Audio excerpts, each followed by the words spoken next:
Cidade feliz representa. No ar, a FUBRA, ao lado do produtor. Um programa informativo da Associação dos Fumicultores do Brasil. Segue, pois, o teu firme e certo rumo, a cumprir com teus nobres ideais.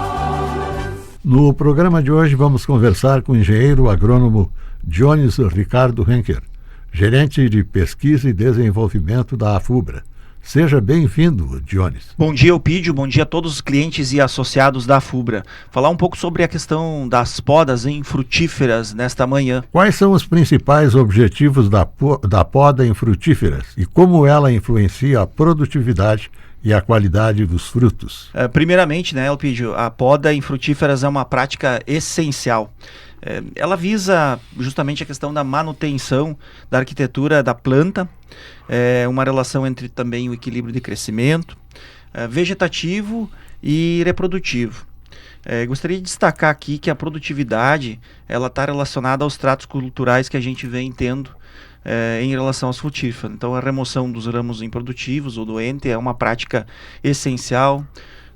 Cuidar também da questão do controle do porte, então diminuir o porte das plantas, também ter um cuidado especial, principalmente em questões de estimulação de brotação, fazer essas eliminações de ramos secundários e fazer com que haja uma maior penetração de luz, circulação de ar dentro da copa, é algo extremamente importante para que realmente a gente tenha uma quantidade de inflorescências significativas. A maturação uniforme é um dos pontos que a gente tem que levar em consideração, justamente com a questão de uma maior quantidade de flores, então está tudo relacionado à poda. E o rejuvenescimento da planta, eu acho que esse é um ponto importante porque faz com que a gente sempre tenha a reprodução ocorrendo e a manutenção do potencial produtivo.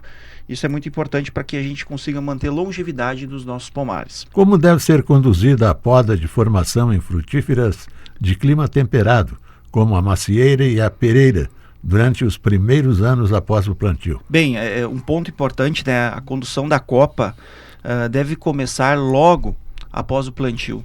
Falando diretamente dessas duas espécies que a gente tem em destaque aí, com foco também em estabelecer um equilíbrio e esquelético, uma estrutura bem definida da planta. Eu vou citar aqui alguns princípios. Nós temos praticamente 3 tipos de condução. A líder central, no caso com eixo central. Nós temos também o líder modificado e a palmeta em forma de Y. O eixo central, que é um ponto importante, ele visa principalmente, é ideal para cultivares com vigor moderado, também abaixo. Então, consiste em manter um tronco principal vertical. Já o líder modificado, o tronco principal é mantido por 2 a 3 anos, mais ou menos, e depois disso ele é eliminado e dá um novo suporte, principalmente por uma maior abertura. A partir de 3 a 5 ramos principais, tu acaba conduzindo ele em forma de cálice. E a palmeta, em forma de Y, permite maior penetração de luz. Então, aquela parte estruturada em forma de Y, muitas vezes, na questão das plantas. Então, durante a poda de formação, nós temos que eliminar ramos concorrentes ao tronco principal, é um dos pontos. Controle da dominância apical. E ajustar o ângulo, justamente dessa estrutura em torno de 45 a 60 graus é o ideal como um todo. E promover a simetria, acho que é importante, a estrutura e boa distribuição dos ramos. Esses são pontos fundamentais em relação à questão de estabelecer uma arquitetura de planta adequada. Qual é o momento fisiologicamente mais adequado para realizar a poda de frutíferas em regiões subtropicais e por quê? Olha, Elpidio, depende muito da fisiologia da planta, é um ponto importante. As condições climáticas e do objetivo da poda, para que serve de fato a poda, é muito importante. Em regiões subtropicais, que é aqui o sul do Brasil, o momento indicado para que a gente realize a questão da poda em frutíferas, como maçã, pêssego, ameixa e figo, geralmente acontece do final do inverno ao início da primavera. Já mais ou menos esse é o período aí. E geralmente está relacionado a julho, a agosto, dependendo da região. Um ponto aqui, por que realizar nesse período a poda, né? Porque muitas vezes a gente tem um repouso fisiológico da planta, aí esse é um ponto, a baixa atividade metabólica, então tem menos exudados circulando, principalmente tem menos seiva circulando na planta, as infecções geralmente de patógenos são baixas, a movimentação de seiva, como eu mesmo citei, ela é algo que acaba, pela condição do clima não sendo tão acentuado assim, a cicatrização é muito mais fácil, né? Então esse é um ponto. E para frutíferas perenes, muitas vezes tropicais, aí falando como manga, goiaba e também alguns citros, né, que são plantados no norte do Brasil, a poda geralmente acontece logo após a colheita, né? Então respeitando sim a faixa reprodutiva da planta. Quais os critérios técnicos devem ser considerados para o espaçamento ideal entre as plantas e linhas na formação de um pomar comercial? Primeiramente, a gente tem que levar em consideração o vigor da variedade e também do porta-enxerto. Então, cultivares ou combinações de enxerto ou porta-enxerto mais vigorosas exigem-se um espaçamento muito maior, né? Geralmente a condução ela é feita em forma de Y, né? E também em relação à questão da luminosidade da região, é um ponto que tem que ser levado em consideração, o tipo de cultivo, se ele vai ser para o norte, se ele vai ser para o leste, isso determina também o quanto de espaçamento a gente vai ter, a disponibilidade de mecanização, se tu vai introduzir nesse pomar uma mecanização agrícola ou vai ser um uso praticamente manual, e a topografia e o tipo de solo acho que são extremamente importantes. Eu gostaria de destacar alguns exemplos de espaçamento, no caso a macieira, em líder central.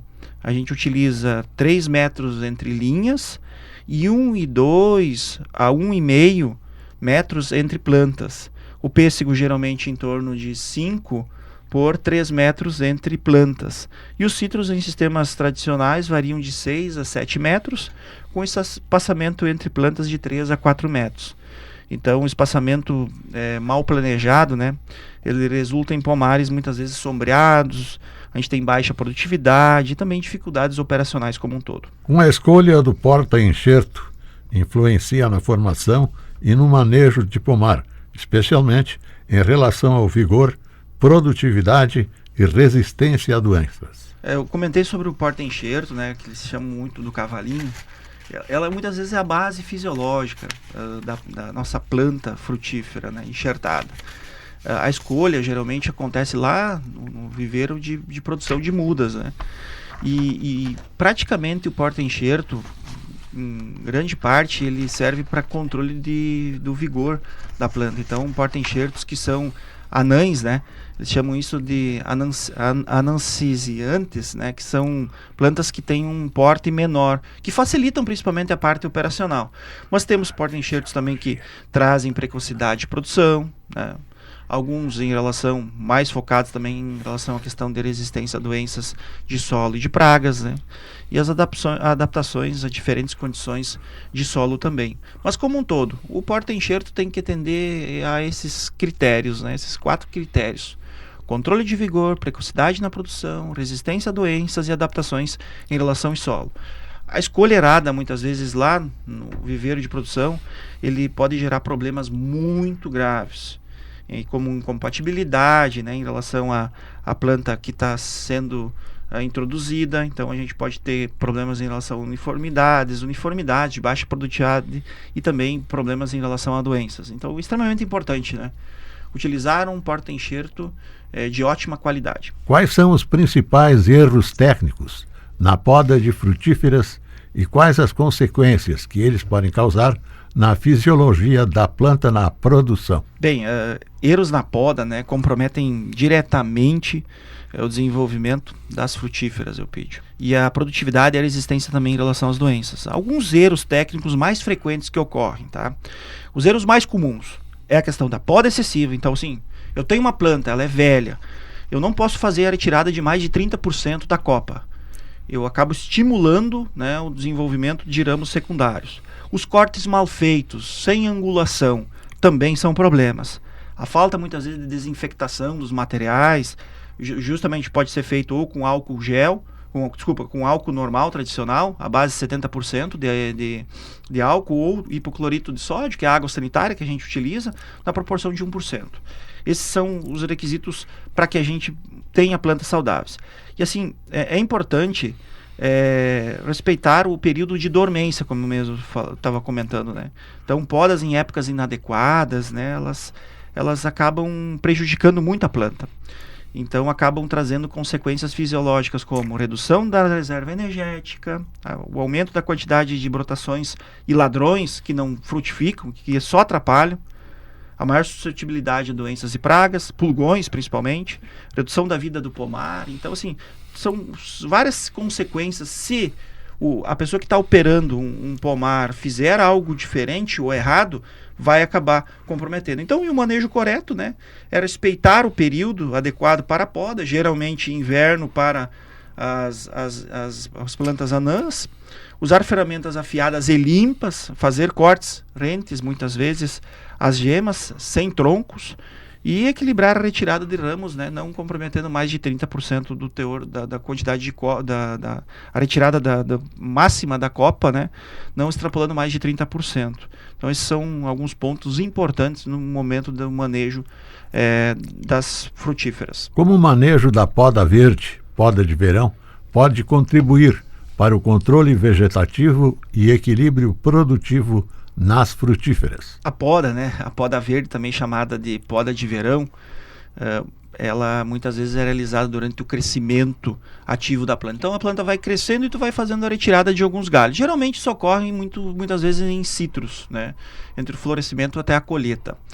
Ela muitas vezes tem a função, né, Elpidio, de complementar a poda que ocorre lá no inverno. Então, atuando no controle muitas vezes do crescimento vegetativo, e em excesso diretamente ligado à energia da planta em relação aos frutos, tá? Benefícios, tá? Acho que vamos focar nessa questão dos benefícios como um todo. Então, controle de brotações vigorosas, né? A gente tem também a melhora da exposição à luz solar dos frutos, a facilidade de aplicação muitas vezes de biológicos e também de defensivos, é um ponto importante também para manejo, principalmente de praga, e a promoção entre o equilíbrio entre crescimento e frutificação. Não adianta a gente fazer podas drásticas, eu vou ter muita parte vegetativa se desenvolvendo e poucos efeitos relacionados principalmente à produção. E os exemplos práticos aqui, né? A macieira pereira, então remover os brotos verticalmente da região superior, acho que é um ponto. A videira desbrota verde, remove as gemas em excesso, é outro. E os citros, a remoção de brotos no tronco, muitas vezes aqueles galhos loucos que acabam se desenvolvendo, que têm espinhos muito profundos e que esses não acabam tendo uma produção não acabam produzindo, não acabam se reproduzindo como um todo. E os cuidados no manejo, né? Não remover folhas demais. Então são pontos que a gente tem que levar em consideração para que a gente não erre. Quais os aspectos devem ser avaliados antes da implantação de um novo pomar, considerando clima, solo, topografia e disponibilidade de água? Elpidio, antes da implantação de um pomar frutífero, acho que é importante, fundamental, realizar um planejamento técnico junto com um profissional habilitado que tenha conhecimento dentro da área. Isso é extremamente importante, né? Um ponto, levando em consideração o clima, né? Avaliar a temperatura local, acho que é importante, né? O risco de geada nesse local que tu está querendo implantar o pomar, o volume também e distribuição de chuvas, isso atrapalha bastante muitas vezes.